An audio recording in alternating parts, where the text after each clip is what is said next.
Hey everybody, welcome back to my channel. If you're new here, my name is Lexie Barth. I film videos occasionally. Today's video is going to be about my journey with scoliosis. If you're unfamiliar with the term scoliosis, it's basically a curvature of the spine. So where most spines are straight or almost straight, my spine was very curvy. I'm coming up on 8 years since I had my spinal fusion and scoliosis corrective surgery, so I just thought I'd sit down and reminisce with you all and talk about what all I went through and what led up to my recovery and just sort of chit chat with you guys. So when I was 13, I was in 8th grade. I came home from school one day crying because my bra strap was digging into my shoulder blade.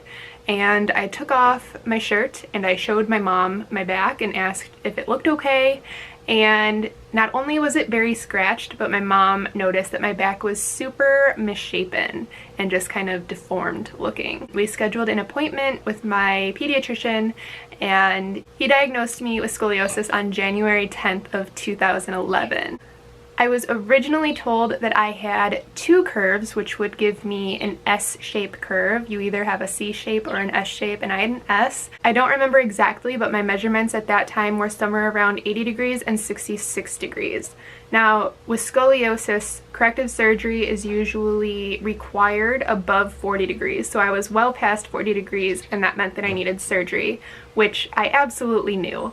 I was having back pain all the time, and my back just looked so wonky that I knew that I would need surgery, and I was chill with it. I just accepted it as my fate, and when my parents told me that I needed surgery, I was like, okay, whatever, like, at least it's getting fixed. So we ended up finding a doctor near me at the time, and we went to him, and he he just looked at the x-rays and he was like, oh, over and over again, just oh. And it was kind of intimidating because he was definitely not confident performing surgery on my spine, and it was very clear in how he presented himself at that appointment. Obviously we weren't going to go with that doctor, so my parents did a lot of research and found Dr. Stans at the Mayo Clinic in Rochester, Minnesota. Now, at the time, I lived in the northwestern suburbs of Chicago in Illinois, and Rochester, Minnesota was a good 7 or 8 hour drive, so it was definitely a trip. We went to see Dr. Stans just for the initial appointment, just to talk, and he didn't bat an eye at that appointment. He was very confident. He made it sound like he had worked with cases much more severe than mine was, which was impressive because mine was pretty bad. And he was just great. We all loved him. We all felt really good about him. So we decided to go with Dr. Stans. Now, Dr. Stans, thank goodness, decided to rush my surgery date. There was a waiting list, but he brought us up pretty close to the top. I was scheduled for surgery April 14th of 2011. So I went from being diagnosed in January to having a set surgery date for April. So when April rolled around, we packed up and we left to go back to Rochester, Minnesota, that 7 to 8 hour drive again. Before the day of my actual surgery, I had to have x-rays done, I had to have an MRI, and then obviously my pre-op appointment with my doctor, just so that he could clarify everything that would be going on, just kind of see how I was doing. Now, I told you just a couple minutes ago that I was originally diagnosed with 2 curves at around 80 and 66 degrees. At this appointment, I was told that I actually had 4 curves, and those measurements were 30 degrees, 73 degrees, 86 degrees, and 41 degrees. So definitely worsened. Dr. Stans told me that my spine was leaning on my heart and my lungs, which is terrifying. Like, what if we never would have noticed this at all? What if it just kept going on and we just never paid attention to it? And the reason, I forgot to say this, the reason that we didn't notice it before January was because with an S curve, a lot of times it kind of like balances out. So if you have one big curve, that would be a C curve, right? I mean, you can see it no pun intended, but you can see like the body going, you know, leaning. But when there's an S curve and there's two big curves, so like say this is the S curve, but it balances out so it doesn't really look as wonky as a C curve would. Also, at the time I was 13 going through puberty, I thought I was getting my womanly hourglass figure, and I'm very sad to inform you all that that's still not a thing. That last day before the surgery was really nice. I went out to dinner with my parents, and then my two brothers and their at the time girlfriends came up with us to Minnesota, and they came to dinner with us as well. And it was just really nice to have like one good meal together. I also had to stop eating at a certain time that day of my surgery. I don't remember what the time was, but we were able to eat dinner, which was nice. I think it was like no later than midnight could I eat. Like I had to stop eating at midnight. So moving on now to the morning of my surgery, I woke up early and I showered because I was given this special soap that I had to use on my back where the incision would be made. I'm not entirely sure what the purpose of that soap was, if it was just antibacterial or I don't remember, but I had to use a special soap, I remember. And I also had to have my hair in braids so that it was completely off of my back. I was not allowed to eat breakfast because, like I said, I had to stop eating around midnight the night before. So we headed to the hospital. Again, it was me, my parents, and my two brothers and their at the time girlfriends.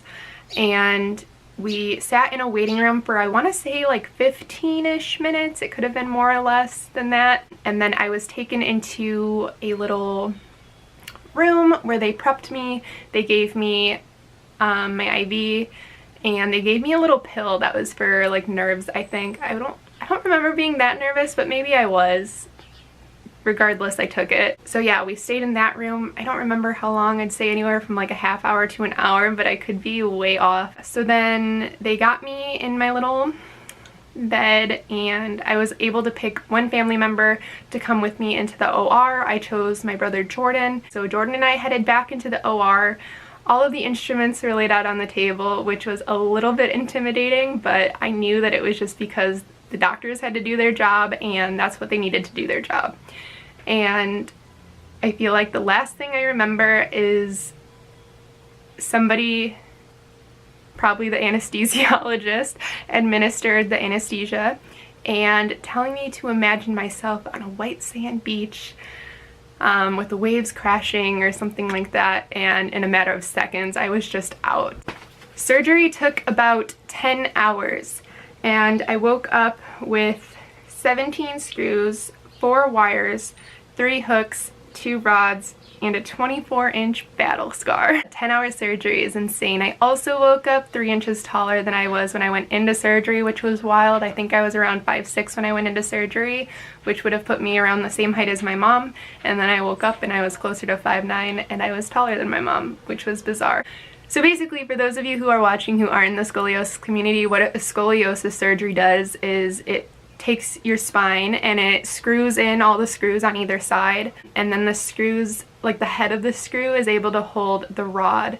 So you put all the screws in and then you put the rods in and then you secure the rods, and the more that you like fasten the screw, the tighter the rods get. Right now I have a 20-degree curvature, but it's just one curve compared to 4. And my doctor told my parents after surgery that he actually got me down to way less than 20. I think he had me almost perfectly straight, if not perfectly straight. And it was just causing too much stress on my spinal cord, so we had to like turn it down a notch. But it's just really interesting, like the things that they're able to do. Okay, now we're gonna talk about pain. It was bad. It was rough. I definitely needed help. Turning over in bed, sitting up in bed, standing up and walking. I had to, you know, I constantly needed help just to do simple things such as those. I wasn't able to bend over to spit out my toothpaste or wash my face. I had to be perfectly straight all the time. I was very cranky after surgery. My two brothers and their girlfriends at the time came in, you know, just to like see me. Who wouldn't want to see their little sister after getting out of a 10-hour surgery? And I think they stayed in for maybe 10 minutes and I was like, okay, it's bedtime now, just so that they would leave. And it was really mean and I feel bad, but I was a cranky girl I'd gone through a lot. Later, I was fine with visitors and I appreciated them, of course. My other brother actually drove all the way to Minnesota with my dog, which was really cool. And it was just nice to see some of my family even though they didn't live anywhere near where my surgery was. I stayed at the hospital for about a week. The drive home was absolutely brutal because we did have the surgery 7 hours away from where I lived. It was just really rough. My dad drove his car. He drove a van at the time, so we just figured it would be easier for me to get up into a car than try to like bend down into a small car, like a compact car, because I wasn't allowed to bend. But getting inside was really rough. We had a step stool and it was just like this whole ordeal just to even get in the vehicle. And then every time we went over a bump, it was excruciating. And yeah, it was just not fun. So we ended up having to stop at a motel halfway through. Thank goodness there was one conveniently right at the place that I started complaining about my pain. We stopped there and then the next day we woke up and drove the rest of the way home, which was nice to be home in my own bed. Once I was home, I had a lot more visitors and I was up for a lot more visitors. My friends came and visited me, my sisters came and visited me, I saw my family, I saw, you know, just people who cared about me, and it was really nice to have that comfort and that support. I want to talk now about things that I have done since my surgery because I think this is always kind of a big thing that people think about when they think of having a spinal fusion. Because it is something that can change the way that you live your life, but it shouldn't be something that you allow to disable you, if you know what I mean. Since having my surgery, I have graduated from high school. I have traveled to Kentucky, Michigan, Colorado, and Mexico. I came out as lesbian, I fell in love, and now I'm engaged. I went vegan and I am able to exercise and lift weights, and I've even been starting to practice yoga. So like I said, it's not something that should inhibit you. It's not something that should make you feel like you're any different from anybody else, because you just have to tweak things a little bit, you know? If something requires, like I can't do crunches, but who cares? I can do leg lifts instead. And like, it's just all about finding what works for you. But I think so is everything in life, is just finding what works. All in all, at age 13, I feel like I was able to conquer this close to fearlessly, solely because of my solid support system. If I wouldn't have had my family, my friends, I went to church at the time, all the people at the church, my classmates, my teachers, if I didn't have that entire group of people, I think the whole thing would have been way, way harder. With the support and love of so many people, it just felt so much easier to face this thing, you know, head forward and just dive into it and accept it. And I'm really grateful for my scoliosis, because if I wouldn't have had the procedure, I think, you know, I would have missed out on a really great learning opportunity. And also, I just feel like it was at such a crucial part of my life. I mean, when you're 13, you're like going through so much. I just think it really taught me a lot about myself. Like, I'm strong and I dealt with that like a badass. So if you're watching this and you have scoliosis and you're having a spinal fusion, go you. Seriously, you have all of my support. And if anyone is watching this who is part of the YouTube scoliosis community, please feel free to leave any questions or comments down below. I would love to answer them. Maybe I'll do a Q&A video if I get enough questions for that. If not, I'll just answer in the comments. But I definitely just want to help people who are going through spinal fusion and scoliosis, because it's a tricky thing to, you know, go through, especially when you're young. So that's it. Thank you so much for watching this video. I hope you guys enjoyed. Sorry it was very talky. I talked a lot, but that's okay because this is my story and I'm proud of it. And I have some really cool metal in my back now and I just want to talk about it. Thank you so much for watching. If you liked this video, please be sure to give it a thumbs up and subscribe to my channel. If you want more scoliosis related videos, I will happily provide them. They're a part of me, you know? Scoliosis is a part of me. Okay, bird. Take care, everybody. Thank you. Goodbye.